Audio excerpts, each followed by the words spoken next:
Bismillahirrahmanirrahim.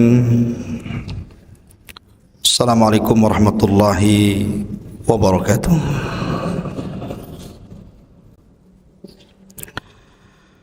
Alhamdulillah wassalatu wassalamu ala Rasulillah wa ala alihi wa sahbihi wa mawalah. Wa la hawla wa la quwata illa billahi wa ba'du. Qala Allah azza wa jalla ya ayyuhalladzina amanu taqullaha haqqa tuqatih wa la tamutunna illa wa antum muslimun. Fa inna asdaqal hadithi kitabullah wa khairal huda huda Muhammadin sallallahu alaihi wasallam wa syarral umuri muhdatsatuha wa kullu muhdatsatin bid'ah wa kullu bid'atin dhalalah wa kullu dhalalatin finnar. Jamaah sekalian yang dimuliakan Allah Subhanahu wa taala, alhamdulillah pada malam hari ini kita kembali bisa hadir di majlis ilmu. Tak lupa kita bersalawat kepada Rasul sallallahu alaihi wasallam. Allahumma salli ala Muhammad wa ala alihi wa sahbihi wa man sara ala nahjihi ila yaumiddin. Pembahasan kita malam ini akan membahas tentang bagaimana kita beradab terhadap Nabi sallallahu alaihi wasallam. Nabi sallallahu alaihi wasallam adalah manusia yang langsung ditarbiyah Allah Subhanahu wa taala. Berbeda dengan kita. Kita ini ditarbiyah akhlak oleh orang tua kita atau mungkin oleh guru-guru kita, oleh dosen-dosen kita. Tapi Nabi sallallahu alaihi wasallam ditarbiyah langsung akhlaknya oleh Allah Subhanahu wa taala. Sehingga Nabi sallallahu alaihi wasallam bersabda, "Adabani Rabbi fa ahsana ta'dibi." Rabbku telah mengajari aku tentang adab, tentang akhlak, tentang moral, sehingga aku menjadi orang yang paling baik adabku di antara seluruh makhluk-makhluk Allah Azza wa Jalla. Inilah perbedaan kita dengan Rasul.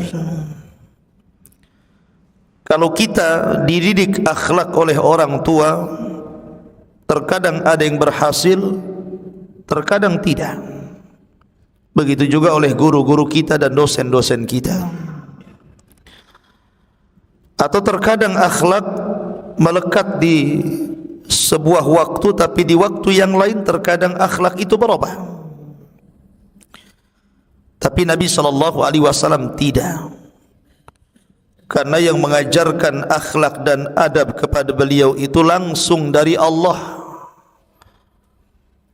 Adabani Rabbi, Rabbku yang telah mendidikku, kata Rasul.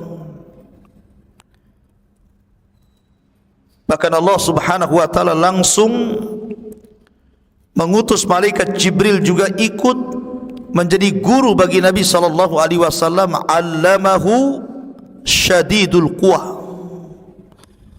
yang mengajarkannya adalah syadidul quwa, yang memiliki kekuatan yang sangat dahsyat, maksudnya Jibril. Sehingga wajar kalau kemudian Nabi sallallahu alaihi wasallam terjaga dari akhlak-akhlak yang buruk. Allah jaga hatinya. Ma kadzabal fuadu ma ra'a. Allah jaga kedua matanya. Ma zagal basaru wa ma tagha. Allah jaga lisannya. Wa ma yantiqu anil hawa in huwa illa wahyun yuha.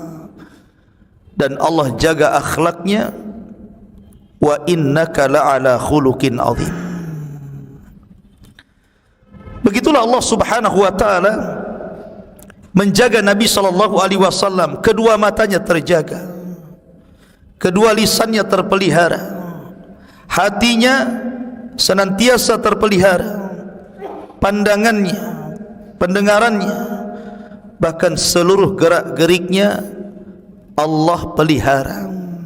Wajar kalau seandainya kemudian Aisyah radhiyallahu anha ditanya tentang akhlaknya Rasul, maka Aisyah radhiyallahu anha mengatakan khuluquhul Quran, akhlaknya Rasul itu Al-Quran.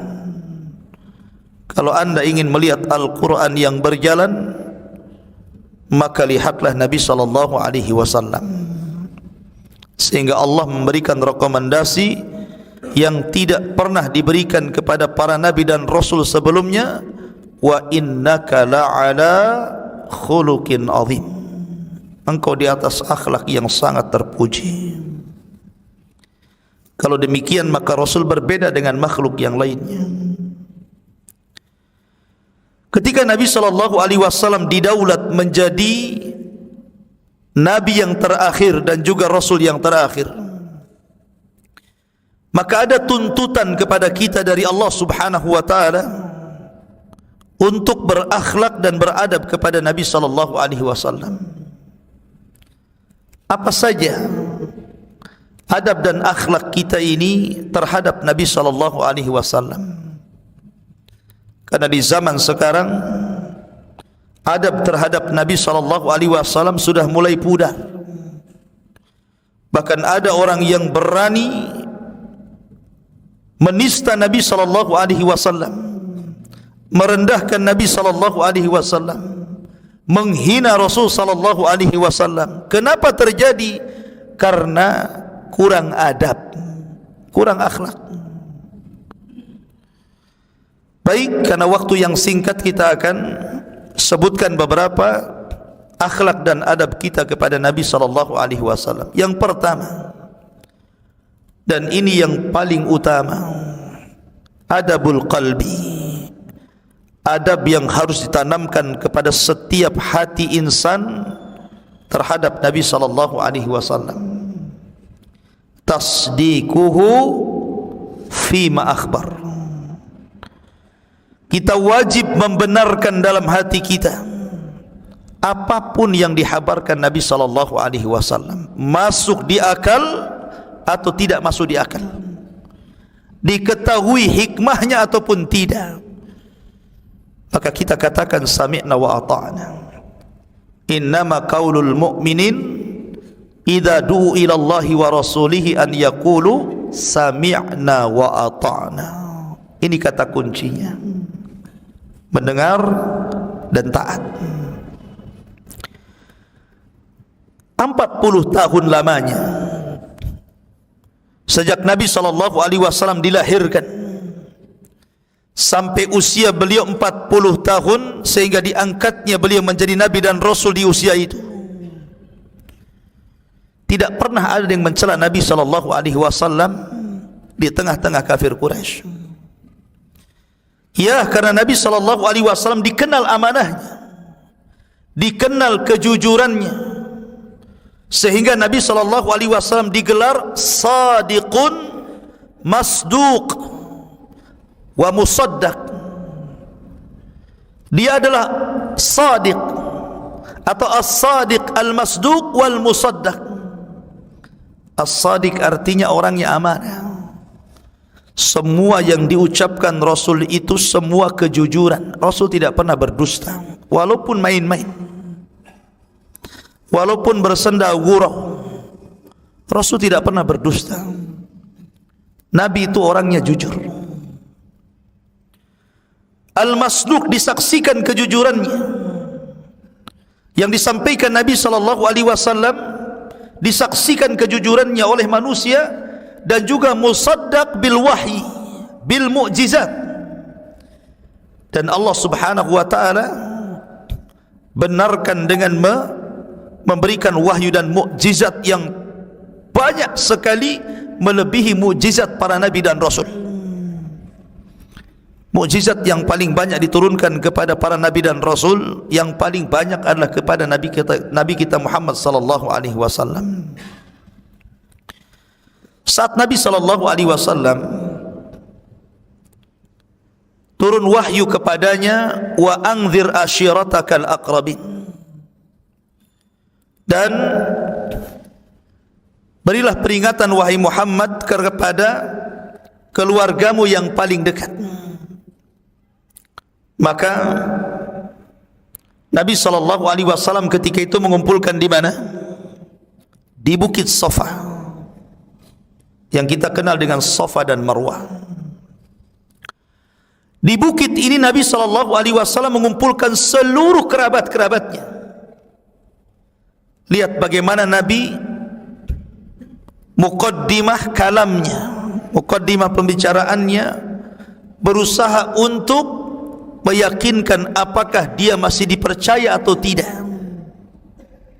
Kata Nabi sallallahu alaihi wasallam di hadapan orang-orang Quraisy itu, ya ma'sara Quraisyin, wahai orang-orang Quraisy, ara'aitum, bagaimana pendapat kalian, in kana min wara'i hadzal jabal jaisun musabbihukum aw mumassikum akuntum musaddiqi.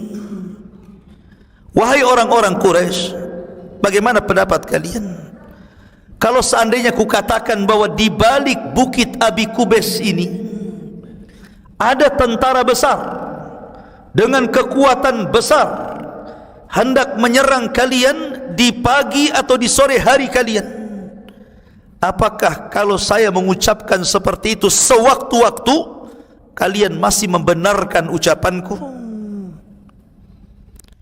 Padahal mustahil ada tentara besar menyerang Quraisy, tapi Rasul hendak mengetes.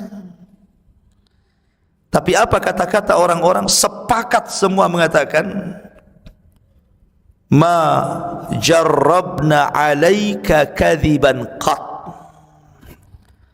Wahai Muhammad, kami tidak pernah mendapati dari lisanmu kedustaan sekecil apapun. Kami percaya apapun yang kau katakan, percaya, karena anda ini sadiqul amin, orangnya jujur lagi amanah. Ini pembenaran dari orang-orang Quraisy terhadap kejujuran Nabi sallallahu alaihi wasallam. Tapi ketika Nabi sallallahu alaihi wasallam mulai kemudian menyeru mereka kepada tauhid dan mengatakan, kalau begitu qulu la ilaha illallah tuflihun, kalau begitu ucapkanlah oleh kalian, tidak ada sesembahan yang berhak disembah kecuali Allah, kalian akan selamat, kalian akan selamat. Tiba-tiba Abu Lahab bangkit dan mengatakan, tabban laka sa'iral yaum alihada jama'tana. Celaka engkau wahai Muhammad, satu hari ini kau kumpulkan ini, celaka satu hari ini. Oh, untuk ini kau kumpulkan rupanya. Lihat bagaimana orang-orang kafir Quraisy itu, mereka tidak mencela amanah dan kejujuran Rasul, tapi mereka mencela dakwah Nabi sallallahu alaihi wasallam karena menyelisih syahwat dan hawa nafsu mereka.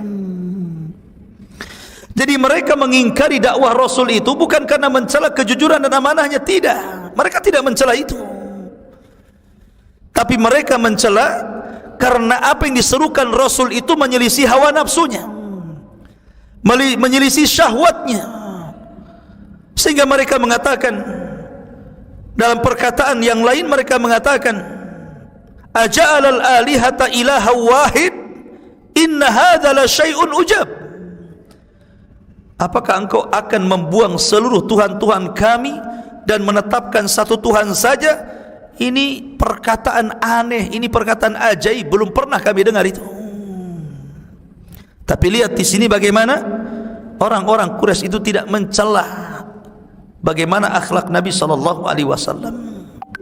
Karena memang Rasul itu shadiq, orangnya jujur, masduq, dibenarkan kejujurannya, dan dibekali wahyu dan mukjizat dari Allah Subhanahu wa taala untuk memperkuat kebenaran dan kejujurannya. Maka yang pertama kali, benarkanlah apapun yang dihabarkan Rasul, walaupun mungkin sedikit mengganggu akal kita. Karena ada orang-orang yang kemudian mengingkari sebagian sunnah Nabi sallallahu alaihi wasallam, bahkan menolak hadis-hadis Nabi sallallahu alaihi wasallam atas nama HAM, hak asasi manusia. Ini tidak bisa, ini hukum rajam, ini radikal, ini menyelisihi hak asasi manusia. Ini hukum hudud, ini kalau ditegakkan masalah, ini akan menyelisih hak asasi manusia. Justru kalau bicara tentang hak asasi manusia, maka Nabi SAW paling mengagungkan tentang HAM, dan paling HAM-nya HAM adalah Rasulullah. Saya contohkan, ketika ada seorang sahabat Nabi SAW mengambil anak burung dari induknya, kemudian induknya terbang ke sana kemari mencari anaknya. Tiba-tiba Nabi mengetahui sahabat yang mengambil anak burung itu, kata Rasul, rudduha ilaiha, kembalikan anaknya ke induknya, kembalikan anaknya ke induknya. Kasihan induknya nyari-nyari. Ketika Nabi SAW dalam hadis Anas bin Malik dalam Musnad Imam Ahmad sedang menunggang himar, tiba-tiba di belakang dikejar unta, dan unta mendahului kendaraan Rasul, tiba-tiba menghadang, kemudian sujud dan menangis. Unta menangis. Maka Nabi SAW turun dari kendaraannya, kemudian mengusap kedua pipi unta itu. Kemudian Nabi SAW berbincang dengan bahasa unta. Tiba-tiba Nabi SAW bangkit dan mengatakan, man sahib hadal jamal, siapa pemilik unta ini? Faja'a fatan minal ansar faqala ana ya Rasulullah. Datanglah laki-laki dari Ansar dan mengatakan, saya wahai Rasul. Maka Nabi SAW mengatakan, sesungguhnya untamu itu syaka alayya, dia mengadu loh kepadaku, dia mengadu kepadaku, annaka tuji'uhu wa tut'ibuhu, engkau hanya bisa mempekerjakannya tapi engkau tidak pernah memberikan kesejahteraan kepadanya, engkau hanya membuat dia lelah dan letih dan tidak pernah memberikan kesenangan kepadanya. Maka Rasul mengatakan, fattaqillah fi bahimatillati malakakallahu iyyak, bertakwalah kepada Allah, takut engkau kepada Allah. Allah sudah kuasakan binatang ini kepadamu, rawat dia. Lihat, sampai menjaga hak-hak kebinatangan loh ya. Ya. Bahkan bukan hanya binatang dijaga haknya oleh Rasulullah, sampai kepada jamadat, sampai kepada makhluk-makhluk Allah yang bukan binatang, bukan manusia, bukan jin, bukan malaikat, sampai kepada pepohonan.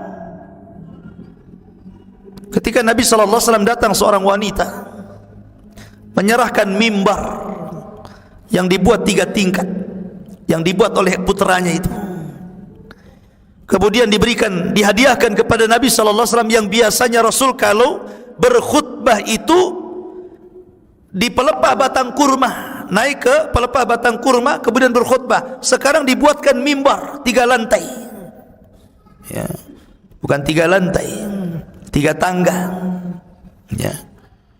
Kemudian Rasul meletakkan di samping daripada batang kurma yang biasa, Rasul berdiri di situ karena Rasul sudah ada mimbar ketika itu. Naiklah Rasul ke dalam mimbar itu, ke atas mimbar, kemudian berkhutbah. Tiba-tiba ketika berkhutbah, seluruh manusia mendengar ada tangisan. Setelah dilihat satu dengan yang lainnya, siapa yang nangis? Siapa yang nangis? Tidak ada yang nangis.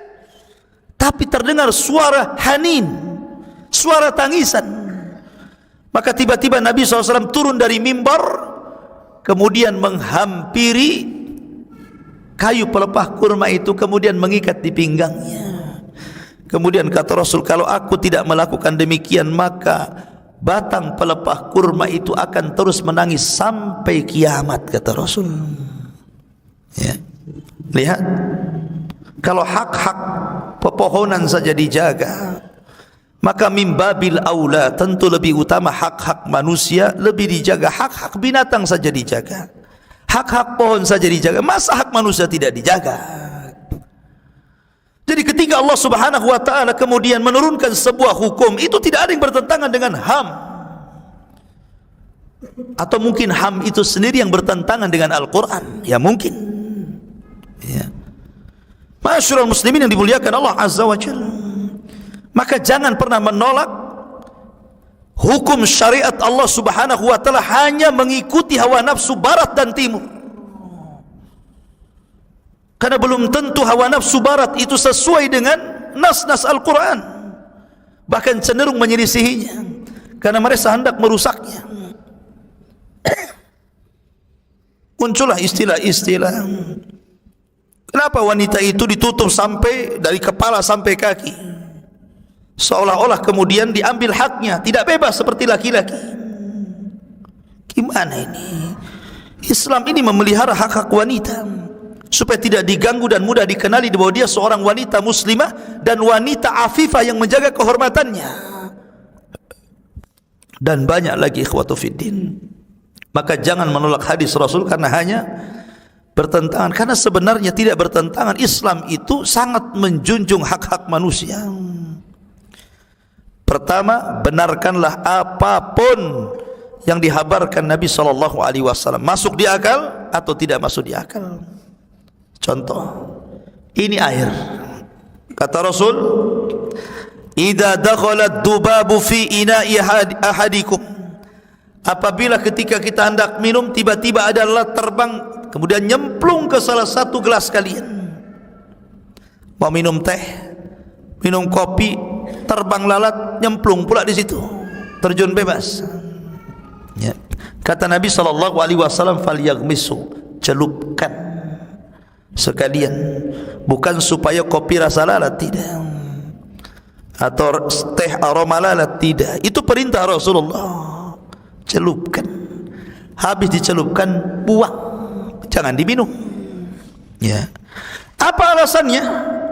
Karena satu sayapnya terdapat penyakit dan satu sayap ada penawarnya. Dikhawatirkan kalau tidak dicelupkan jatuh penyakit dan tidak ada penawarnya, maka celupkan sekali, supaya kalau memang nyemplung penyakit ada penawarnya sekalian di situ. Muncullah orang-orang mutakallimun yang tidak terima dengan hadis ini. Mana lalat? Lalat itu hidupnya di kotoran manusia, di sampah-sampah. Mana ada penawarnya? Semua racun. Wah, mulai dia menghina Nabi, seolah-olah dia lebih cerdas dibandingkan Nabi. Akalnya mulai bermain tuh. Ternyata setelah diteliti oleh dokter kaum muslimin, apa yang disabdakan Rasul menjadi sebuah kenyataan. Memang begitu. Dan akal juga tidak menolak kok. Orang kalau kemudian mabok duren tinggal minum lewat cangkangnya duren, obatnya di situ, penyakitnya juga di situ, kan begitu. Kan ada orang makan durian itu habis itu minum pakai cangkangnya tuh, kan nggak jauh-jauh dari situ obatnya. Orang kepatuk ular pakai bisa ular ngeluarkannya, kan begitu. Jadi apa yang salah dengan lalat? Kenapa ditolak? Kalaupun seandainya tidak ada penelitian dokter yang ahli dalam meneliti bahwa tidak terbukti itu, maka kita selaku muslim tetap wajib membenarkan kalau itu datang dari Nabi SAW. Kenapa? Karena ilmu kita dibandingkan ilmu Allah tidak ada apa-apanya. Seberapa ilmu kita coba? Sejengkal di bawah tanah saja kita tidak tahu, kemudian menolak hadis Nabi SAW. Maka anda tidak beradab kalau begitu kepada Nabi SAW. Ini satu. Yang kedua, ta'atuhu fima amar. Ta'atuhu fima amar. Kita wajib mentaati apapun yang diperintahkan Rasul. Apakah dalam perintah itu ada yang menyenangkan hati, ataukah dalam perintah itu ada yang memberatkan hati? Apakah dalam perintah itu sesuai dengan syahwat kita, atau mungkin menyelisih syahwat kita. Yang jelas ini perintah dari Allah dan Rasulnya. Maka Allah berfirman, atiullaha wa atiur rasul wa ulil amri minkum. Taatilah Allah, taatilah Rasul dan para pemimpin kalian. Maknanya di sini, jangan kalian dahulukan kehendak kalian melebihi kehendak Nabi sallallahu alaihi wasallam. Julaibib, seorang sahabat Rasul, seseorang yang sangat fakir, orangnya hitam, orangnya pendek, orangnya jelek, fakir, tidak punya rumah, tidak punya peralatan rumah. Kalau minum dengan telapak tangannya, atapnya langit, lantainya bumi. Julaibib la mala wala jah, tidak memiliki harta dan kehormatan. Suatu ketika Julaibib lewat ketika Nabi sedang duduk-duduk bersama para sahabatnya dan mengatakan, ta'al ya Julaibib, kemari wahai Julaibib, kemari sini. Datanglah Julaibib kepada Rasulullah.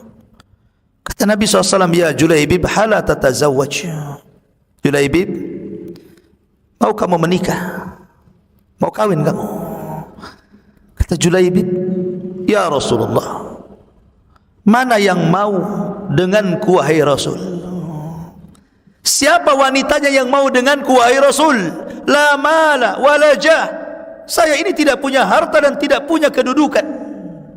Sudah pendek, hitam, jelek, miskin lagi. Tapi dia sahabat Nabi SAW. Mulia karena sahabatnya. Karena kemuliaan bukan dari fisik, dari harta, dari jabatan. Mulia karena dia sahabat Nabi SAW. Julaibib pergi. Besoknya dipanggil lagi, Julaibib, mau kawin? Mau nikah kamu? Rasul, sudahkah kukatakan bahwa siapa yang mau dengan Julaibib? Lihat bagaimana jawaban Julaibib. Julaibib tidak mengatakan, dari mana modalnya wahai Rasul? Aku enggak punya harta, aku jelek, aku begini. Tidak, tapi Julaibib mengatakan, mematahkan hujah Rasul, siapa yang mau denganku? Bingung itu jawabannya. Akhirnya kemudian kata Nabi SAW, ya Julaibib, tunggu sebentar.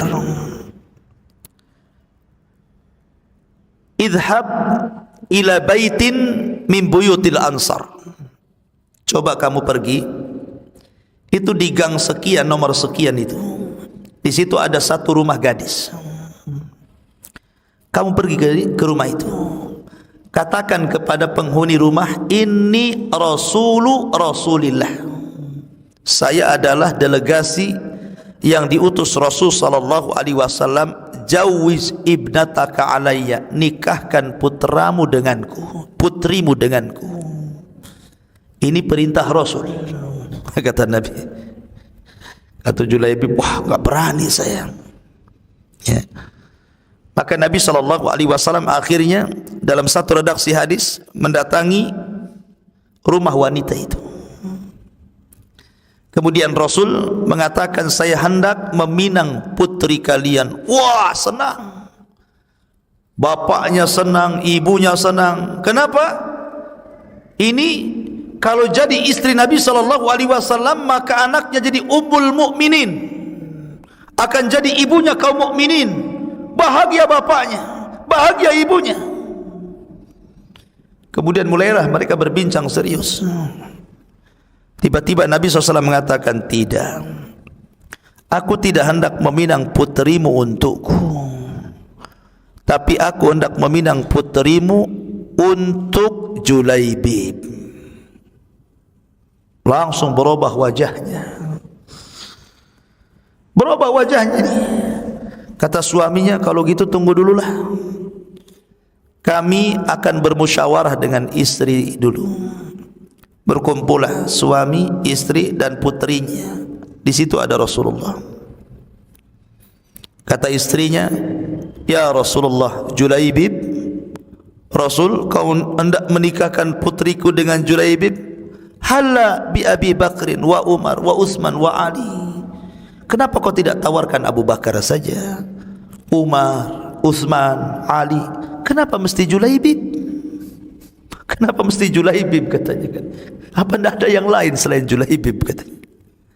Marah istrinya. Tidak. Tiba-tiba putrinya ini bangkit, marah di hadapan Rasul kepada kedua orang tuanya. Putrinya mengatakan, ataruddani Rasulillah, ataruddani amra Rasulillah. Apakah kalian akan membantah perintah Rasulullah? Ini Rasul datang. Ataruddani Rasulullah, apakah kalian akan membantah Rasulullah? Lihat, wanita ini wanita cerdas, wanita yang bertauhid, bukan wanita jalan-jalan, bukan wanita yang hari-hari nongkrong nonton sinetron, bukan wanita yang tabarruj kemana-mana. Tidak, wanita ini wanita sunnah, wanita tauhid. Dia marah kepada kedua orang tuanya. Hataruddani Rasulillah. Kalau wanita di zaman sekarang mungkin bilang angkat jempol, mantap, cari yang lain aja. Tapi ini wanita ahli sunnah, wanita yang luar biasa. Dia mendahulukan kehendak Rasul, padahal Rasul hanya nawarkan. Mau alhamdulillah, enggak juga enggak apa-apa. Namanya nawarkan kan begitu. Tapi wanita ini langsung mengatakan kepada orang tua, jangan bantah perintah Rasulullah, nikahkan aku dengan Julaibib.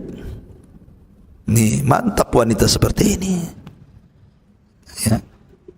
Dalam kisah, wanita itu adalah ajmal fatati al-ansar, wanita paling cantik dari wanita-wanita Ansar. Jadi wanita ini adalah wanita tercantik dari wanita-wanita Ansar. Diuji keimanannya, tapi karena dia lulus imannya, sami'na wa ata'na, menikahlah dia dengan Julaibib. Subhanallah. Di malam pernikahannya yang harusnya malam itu malam yang pendek, bukan malam yang panjang, karena tahu-tahu subuh kalau pengantin baru itu. Ya. Malam yang indah, malam yang ditunggu-tunggu muda dan mudi. Ya. Tiba-tiba ada seruan dari Nabi sallallahu alaihi wasallam, ya khailallah irkabu, wahai kuda-kuda Allah, bersiap-siaplah kalian bertempur. Julaibib langsung meminta izin kepada istrinya. Belum lagi merasakan nikmatnya malam pertama, dia lebih mendahulukan seruan Allah daripada seruan ranjang. Kira-kira kalau antum di posisi Julaibib, sementara istri kita adalah orang yang paling cantik di kota ini, kemudian suruh dipilih nih, memilih suruh jihad atau satu malam bersama istri, kira-kira antum milih yang mana tuh? Jangan bohongnya. Ya, pasti dia pikir kan jihad masih bisa besok, kan perang-perang yang lainnya masih ada, untuk perang ini saya gaib dululah, kan begitu. Tapi tidak, ini suami istri luar biasa ini Julaibib ini. Padahal Julaibib ini kita tahu sendiri bagaimana sifat-sifat badannya, la mala walajah, dijodohkan oleh Rasul dengan wanita yang paling cantik. Tapi tetap seruan Rasul lebih diutamakan dibandingkan seruan malam yang paling indah yang ditunggu semua muda dan mudi. Begitulah akhlak para sahabat. Berangkat Julaibib, perang. Selesai peperangan, dimenangkan kaum muslimin, pasukan berkumpul. Kata Nabi SAW, sudah lengkap kalian? Kata mereka, sudah wahai Rasul. Kata Rasul, tidak, ada yang kurang di antara kalian. Tidak, sudah lengkap wahai Rasul. Tidak ada yang kurang. Siapa Rasul? Julaibib. Aina Julaibib? Di mana Julaibib? Subhanallah. Sampai dalam pasukan perang Julaibib tidak dikenal. Kenapa tidak dikenal? Karena Julaibib itu orang yang miskin, orangnya jelek, tidak memiliki harta, tidak memiliki jabatan. Dan umumnya memang orang-orang miskin di zaman sekarang pun tidak dikenal, kan begitu. Orang yang dikenal itu kalau punya jabatan, yang punya nama, yang punya gelar. Ya orang kaya baru dikenal. Sampai tidak dikenal di hadapan para sahabatnya. Tapi biarlah tidak dikenal di hadapan manusia, tapi dia terkenal di hadapan Allah. Tidak masalah tidak jadi selebritis bumi, tapi dia menjadi selebriti langit, dikenal oleh Allah dan seluruh malaikatnya. Dicari Julaibib itu, rupanya Julaibib sudah terkapar syahid, di sekitarnya 7 orang musyrik dibunuh di tangannya. Maka Nabi SAW menghampiri Julaibib, diambilnya Julaibib, kemudian kepalanya diletakkan di pahanya. Sambil menangis Rasul mengatakan, fa innahu minni wa ana minhu. Sesungguhnya Julaibib bagian daripada diriku dan aku bagian daripada dirinya. Subhanallah. Maka kalau orang kemudian menolak panggilan Allah dan Rasulnya, ini kurang adab, ya kan? Maka apapun yang diperintahkan Rasulullah, laksanakan, kerjakan. Jangan kurang adab, kurang akhlak. Yang ketiga, wajtinabu ma naha anhu wa jazar. Hendaklah meninggalkan apapun yang dilarang Rasul.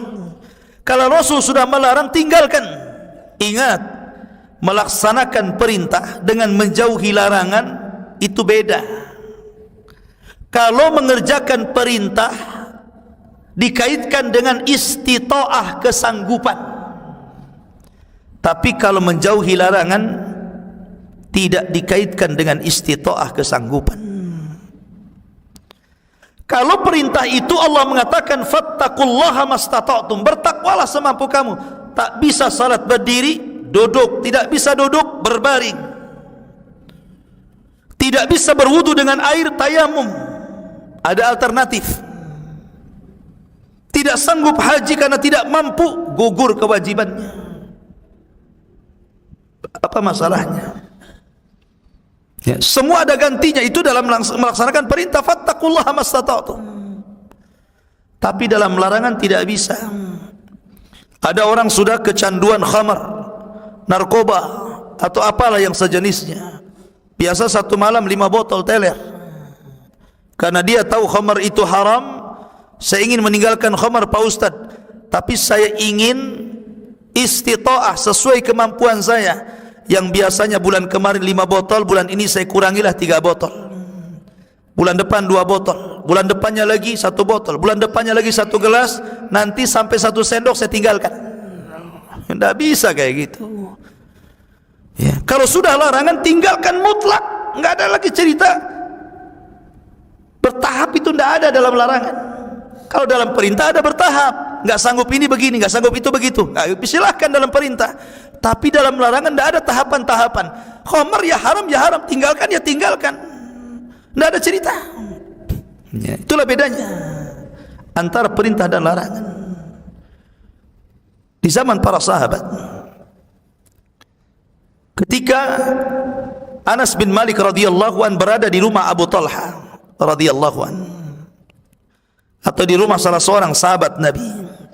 Dulu khamar itu bagian daripada minuman kebanggaan. Kalau orang hendak memuliakan tamu, maka minuman yang disodorkan kepada tamu itu khamar. Jadi sahabat dulu minum khamar juga, tapi tidak semua. Abu Bakar tidak pernah minum khamar. Umar Utsman tidak pernah minum khamar. Tapi sebagian besar para sahabat pernah minum khamar sebelum dilarang, ya kan? Tetapi ketika kemudian Anas bin Malik bercerita, saya berada di salah satu rumah sahabat, ada yang mengatakan di rumah Abu Talha, sedang membantu Abu Talha memuliakan tamunya, menuang-nuangkan khamar ke gelas-gelas tamu. Id sami'ah munadi yunadi, tiba-tiba dia mendengar ada orang yang berteriak di luar rumah. Kata Abu Talha, ya Anas, ukhruj, keluar kamu. Fasma mada yaqulul munadi yunadi, coba dengarkan itu ngomong apa orang itu. Fa kharaja Anas bin Malik, keluarlah Anas bin Malik. Fa idza sami'a munadi yunadi ala wa innal khamra qad hurrimat. Tiba-tiba Anas mendengar yang berteriak itu adalah sahabat utusan Rasul dan telah turun wahyu kepada Rasul, innal khamra wal maisir ila akhiril ayah rizsun min amali syaitan fajtanibuhu la'allakum tuflihun. Sesungguhnya khamar dan kawan-kawannya adalah najis, termasuk amalan setan. Tinggalkan kalau kalian ingin beruntung. Penekannya ini 4. Najis, amal setan, tinggalkan kalau ingin jadi beruntung. Maka ketika turun ayat ini, Rasul menyuruh sahabat untuk berteriak di pasar-pasar, di keramaian-keramaian, di kampung-kampung, di lorong-lorong, di gang-gang, ala wa innal khamra qad hurrimat. Ingat, khamr sudah diharamkan selama-lamanya. Larilah Anas bin Malik menemui Abu Talha. Ya Abu Talha, wahai Abu Talha, aku mendengar Rasul mengharamkan khamr secara abadi. Kata Abu Talha, betul-betul. Maka Abu Talha langsung mengambil gelas yang sudah dituangkan khamar, kemudian dituangkan di depan rumahnya, yang ada di ceretnya dituangkannya, yang ada di botol dituangkannya. Semua orang yang di pasar berhamburan pulang ke rumah-rumah mereka, kemudian mengambil khamar-khamarnya, kemudian menuangkan di depan rumah-rumah mereka, sampai rawi hadis mengatakan hatta salat syawari'ul Madinah, sampai banjir gang-gang kota Madinah dengan khamar yang dituangkan oleh penduduk Madinah. Sami'na wa ata'na. Ini larangan, tinggalkan ya. Kalau orang kemudian ada larangan Rasul, masih juga kemudian melabraknya, enggak punya akhlak orang ini kepada Nabi SAW, enggak punya adab, tinggalkan ya. Tapi aneh kan, ada dokter nakut-nakuti orang yang berzina. Kamu ada penyakit AIDS-nya, kalau kamu ingin sembuh tinggalkan zina. Yang satunya ada ustaz datang, tinggalkan zina. Allah berfirman, Rasul bersabda. Kira-kira yang didengarkan dari 2 orang itu yang mana tuh? Hah?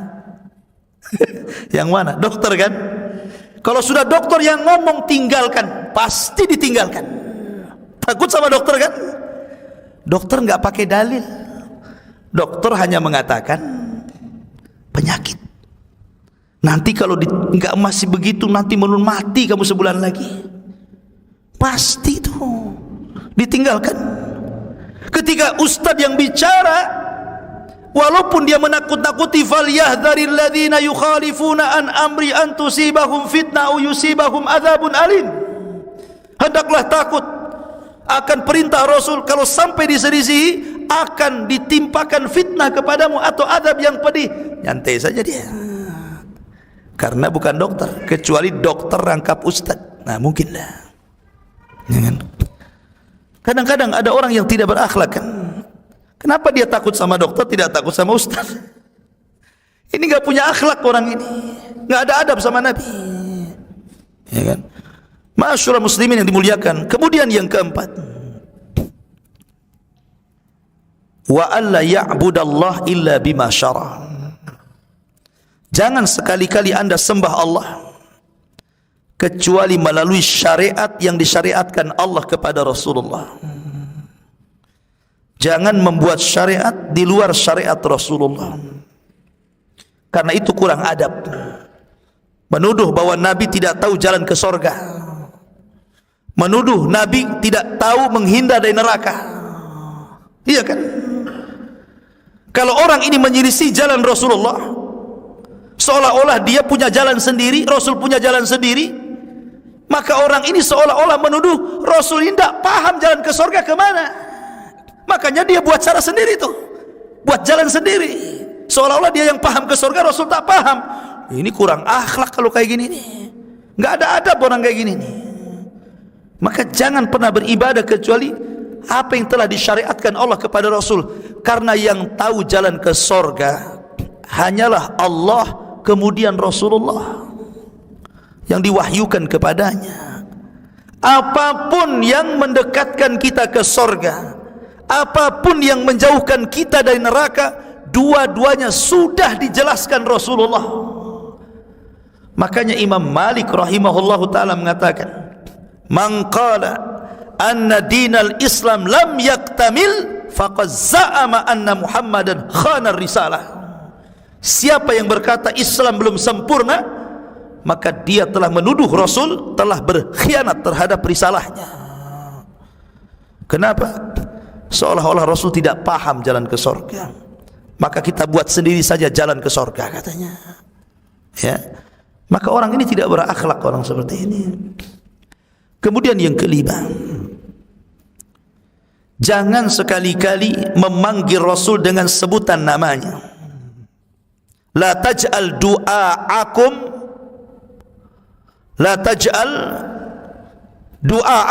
ka du'air Rasul. Janganlah kalian jadikan panggilan kepada sesama kalian dengan panggilan kepada Rasul. Beda. Jangan jadikan itu. Orang yang memanggil dulu di zaman Rasulullah, kalau ada Abu Bakar maka kita panggil ya Aba Bakrin.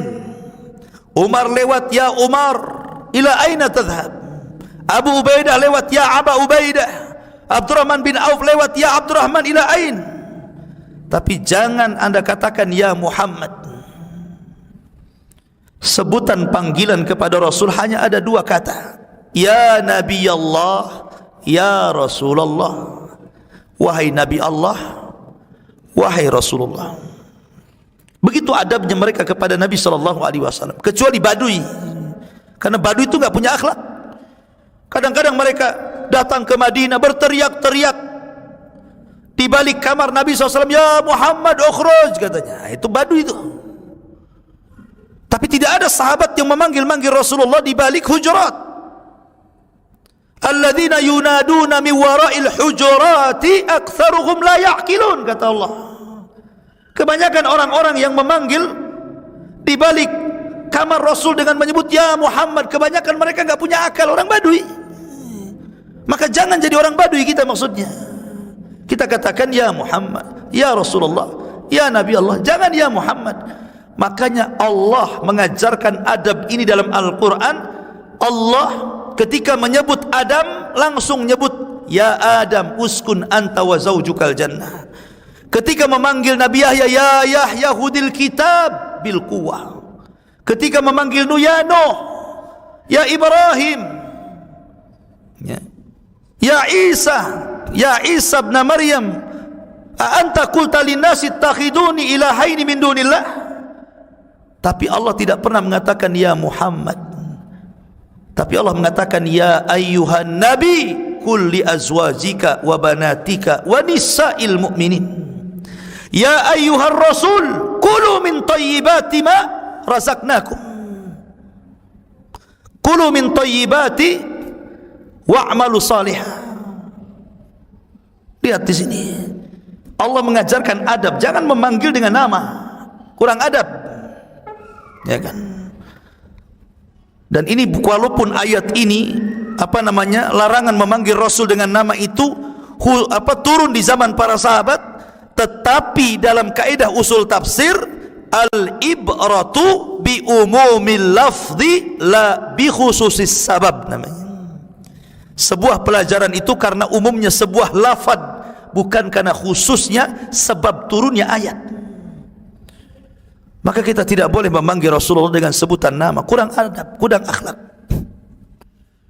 Ya. Jangan apalagi ngasih nama binatang dengan nama Rasulullah, makin gak beradab lagi. Itu siapa kucing namanya? Muhammad. Masa kucing namanya Muhammad? Kurang adab tuh. Kasih kayak nama combro atau apa gitu kan. Ya. Jadi jangan kemudian ngasih nama-nama yang ada penghinaan, unsur penghinaan Rasulullah. Karena di antara adab kita kepada Rasul yang selanjutnya adalah ta'zimul mutlak. Ya, mengagungkan secara mutlak kepada Nabi sallallahu alaihi wasallam. tentu sebelumnya adalah Allah Subhanahu wa taala diagungkan secara mutlak, baru setelahnya Rasulullah. Ya. Mahabbatut tam, cinta sempurna kepada Rasulullah sallallahu alaihi wasallam. Karena adab itu tidak terlahir kecuali karena cinta. Munculnya adab, munculnya akhlak terhadap Nabi sallallahu alaihi wasallam tidak mungkin terlahir kecuali karena kecintaan kita kepada Rasulullah, maka muncul adab dan akhlak. Makanya heran kalau seandainya orang kemudian mengaku mencintai Rasul, tiba-tiba kemudian merendahkan Rasul, enggak punya akhlak orang itu. Karena ada orang yang kemudian di acara yang harusnya mengagungkan Rasulullah, malah menghina Rasulullah. Baru saja kita mendengar ada orang yang merendahkan syariat yang dibawa Rasul dengan mengatakan bahwa cadar dan cingkrang itu adalah mode saja, tren berpakaian orang Arab, budaya bukan syariat. Muncul orang yang membandingkan bahwa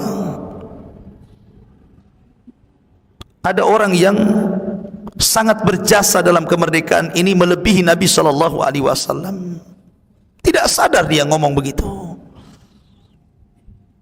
Masyarul muslimin, muncul lagi habis itu bahwa Nabi itu sama dengan anak-anak yang lainnya waktu lahirnya itu.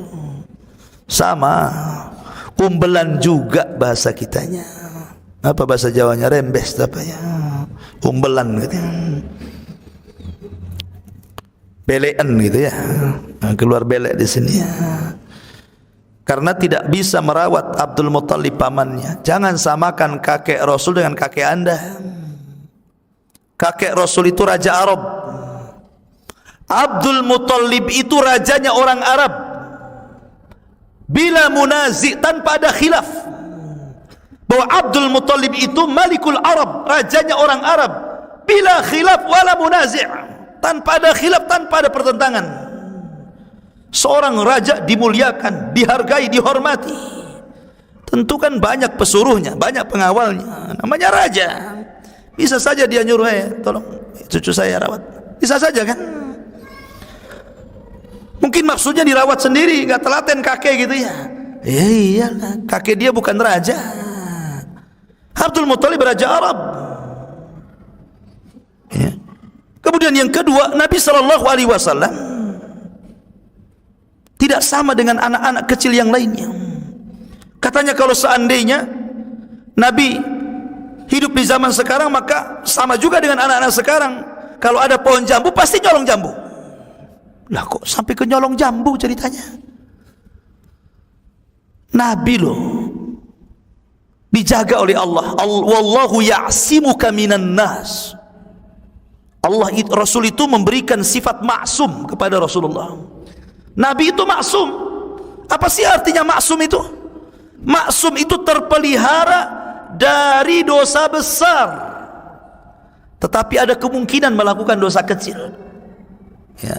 Tetapi Rasul walaupun melakukan dosa sudah diampuni yang telah, yang sedang dan yang akan datang, dan itu khususnya Rasulullah yang tidak diberikan kepada Rasul-Rasul yang lainnya.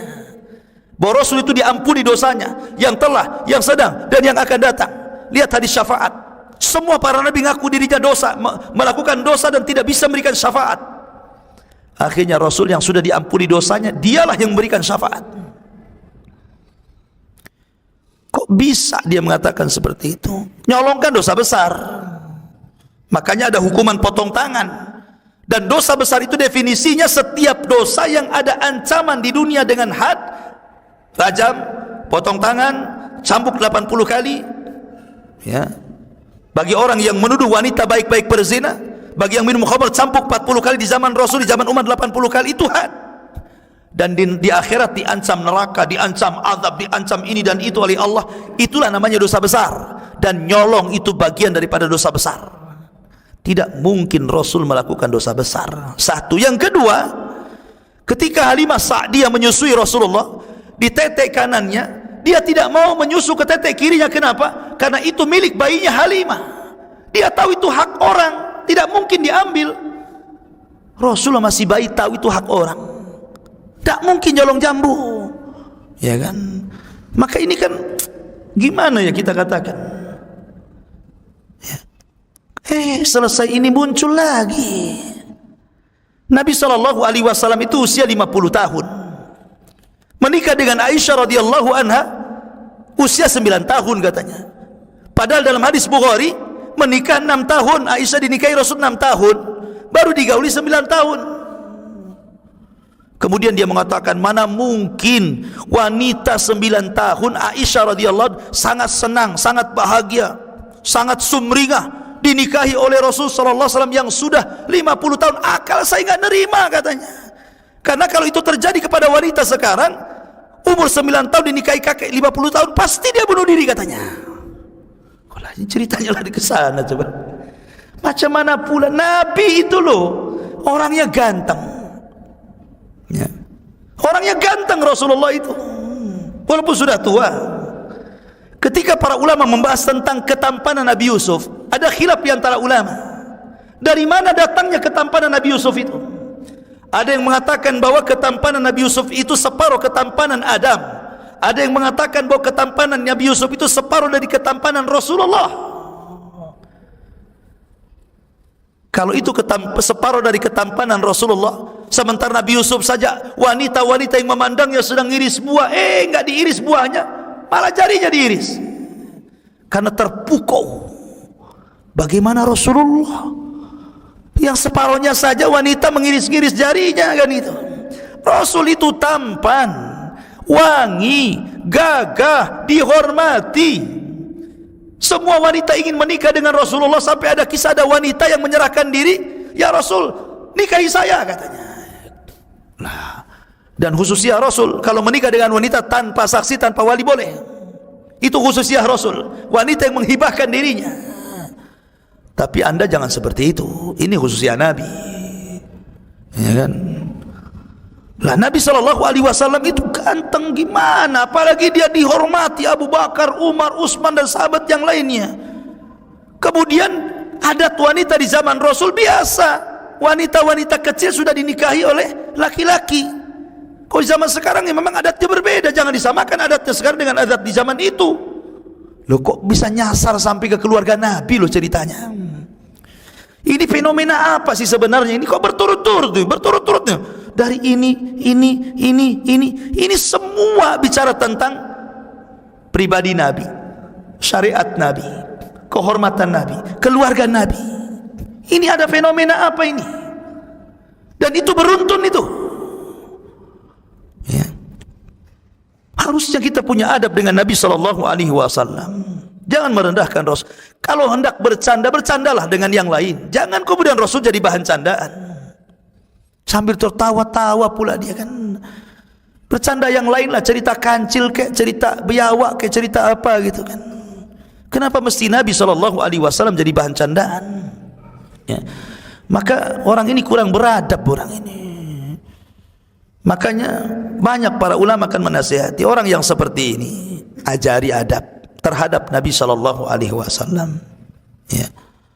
Makanya saya sering nasihatkan kepada antum, kalau ada video ataupun apalah yang di-share sampai ke handphone kita, isinya orang menghina Nabi SAW, satu, antum doakanlah supaya orang ini dapat hidayah.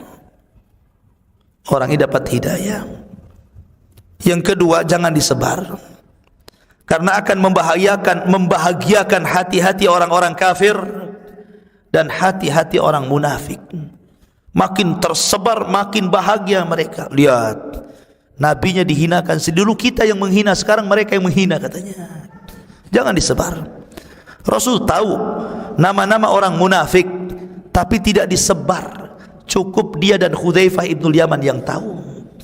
Tapi kalau kadang tersebar, ya sudah, memang Allah hendak membuka aib orang itu. Tapi jangan kita juga kemudian mencaci maki. Tetap kita tidak terima membela Rasul, karena di antara akhlak dan adab kita kepada Rasul adalah membela Rasulullah dari para penista.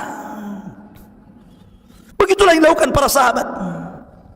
Membela Rasul itu akhlak.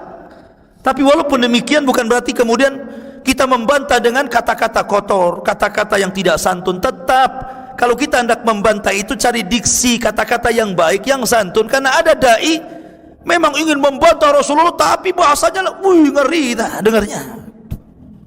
Ya, panas kuping. Jadi jangan disebar. Yang ketiga, jangan dibela. Al-munafiquna wal munafiqati ba'duhum awliya'u ba'din. Orang-orang munafik satu dengan orang-orang munafik yang lainnya itu saling mendukung. Saling mendukung, berkoalisi mereka itu. Jadi kalau ada orang munafik menista Nabi, jangan kemudian ikut-ikut mendukung dia. Kalau gitu Anda juga munafik nantinya. Ya. Jangan didukung, tetapi jangan pula kemudian kita cela dengan kata-kata kotor. Ya kita bantah, kita sadarkan. Kalau dia lewat YouTube, ya kita juga lewat YouTube, kita bantah. Ini tidak benar. Bertobatlah kepada Allah, kembalilah ke jalan yang benar, ya kan? Supaya jangan terulang lagi. Yang Anda cela ini bukan manusia biasa, Rasulullah. Dan ini jadi pelajaran bagi kita, ikhwan. Bagi kita pelajaran bahwa hati-hati di dalam menyebarkan video atau menulis status atau apalah namanya. Di zaman ini mudah tersebar, mudah jadi bahan adu domba kaum muslimin, dan itu bisa menghilangkan keamanan dalam berbangsa dan bernegara. Boleh jadi terjadi rusuh di mana-mana jadinya. Keamanan itu nikmat yang sangat besar, ikhwan. Gara-gara kasus ini saja kita lihat kan, ngeri itu kalau kita nengok YouTube kan. Kayaknya mau perang saja nih. Sampai keluar apa itu? Apa tagar hashtag apa itu, satu pembela Nabi, satu pembela kiai katanya. Lah ini gimana kamu perang be? Ada sampai tagar, sampai hashtag keluar seperti itu ya. Ya. Ma'asyiral muslimin yang dimuliakan Allah Azza wa Jalla. Ya kita doakan mudah-mudahan dia sadar. Baca sirah kembali bagaimana cara beradab kepada Nabi sallallahu alaihi wa ala alihi wasallam. Ma'asyiral muslimin yang dimuliakan Allah. Kemudian yang terakhir, jadi antara adab kita kepada Nabi sallallahu alaihi wasallam adalah dengan memperbanyak sholawat. Nabi pernah naik ke atas mimbar, 1 langkah amin, 2 langkah amin, 3 langkah amin. Selesai khutbah, sahabat bertanya, "Alama amanta ya Rasulullah?" Atas doa apa kau aminkan? Kami tidak mendengar doamu, tapi kau mengaminkan 3 kali. Kata Rasul, tadi Jibril turun. Dia berdoa dengan 3 doa. Dia minta diaminkan. Ku aminkan doanya. Jibril yang doa, Rasul yang mengaminkan, sahabat yang menyaksikan. Kira-kira dikabulkan tuh doanya? Pasti dikabulkan.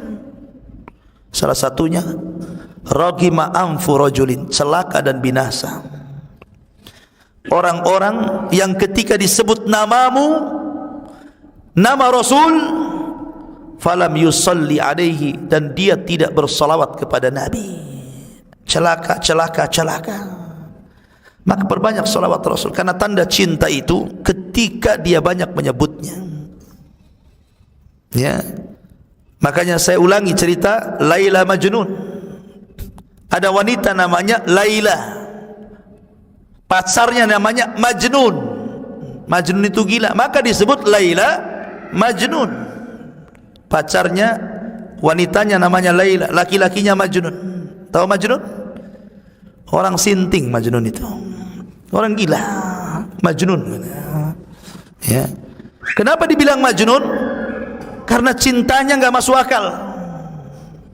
Kalau datang di malam hari, dia terus menyebut-nyebut pacarnya. Ya Laila, ya Laila. Senang dia. Kenapa?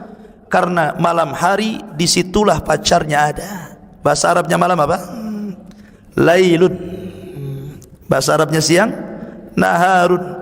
Dia benci dengan siang, cinta dengan malam. Kenapa? Karena kalau malam datang pacarnya. Lailun gitu. Telah ja'at lailun, telah datang Laila katanya. Disebut namanya karena cintanya. Maknanya orang yang cinta itu pasti suka menyebut-nyebutkan. Terbayang-bayang pohon pisang jadi si dia, tiang listrik jadi si dia, semua jadi si dia. Orang cinta kan seperti itu, sebut-sebut namanya. Jadi suatu ketika si Majnun ini kelaparan, kemudian dia hendak berburu di hutan, ambil panah, ambil busur. Udah lapar dia itu, pengen makan. Di depannya ada kancil. Dipanah dia. Kena pula si kancil itu. Ditangkap. Ketika dikeluarkan pisaunya, dilirik-lirik kedua matanya, kok sama dengan Laila. Lah kok matanya sama dengan pacar saya? Dilepas kancil itu. Gara-gara sama matanya dengan Laila. Makanya disebut Majnun. Majnun enggak tuh? Majnun. Coba, gara-gara matanya sama dengan mata Laila dilepas. Kasihan. Ya katanya. Matamu sama dengan mata pacar saya. Pergi sana katanya. La haula wala. Majnun. Itu Laila Majnun. Ya. Artinya bahwa ikhwatu fiddin, yang namanya cinta itu suka menyebut. Kalau anda betul-betul cinta kepada Rasul, selalu menyebut nama Rasul. Sallu ala Nabi. Allahumma salli ala Muhammad. Terutama di hari Jumat. Nah, seperti itu. Karena tanda bukti cinta itu, ya banyak bersolawat. Jangan bakhil. Karena hakikat orang bakhil itu bukan orang yang kalau ada orang minta kita enggak kasih. Hakikat orang bakhil itu orang yang tidak pernah bersolawat, kata Rasulullah. Orang yang enggak pernah bersolawat itu bakhil, sangat bakhil. Ya. Maka perbanyak solawat, karena solawat ini ikhwan manfaatnya banyak. Ya, orang susah akan jadi senang, orang miskin akan jadi kaya, orang banyak masalahnya dihentikan masalahnya. Coba saja antum lazimkan solawat. Allahumma sholli. Terus dia jalan. Ya. Jadi memang itu luar biasa. Salawat kepada Rasul itu luar biasa. Sekali kita bersalawat, Rasul 10 kali bersalawat kepada kita.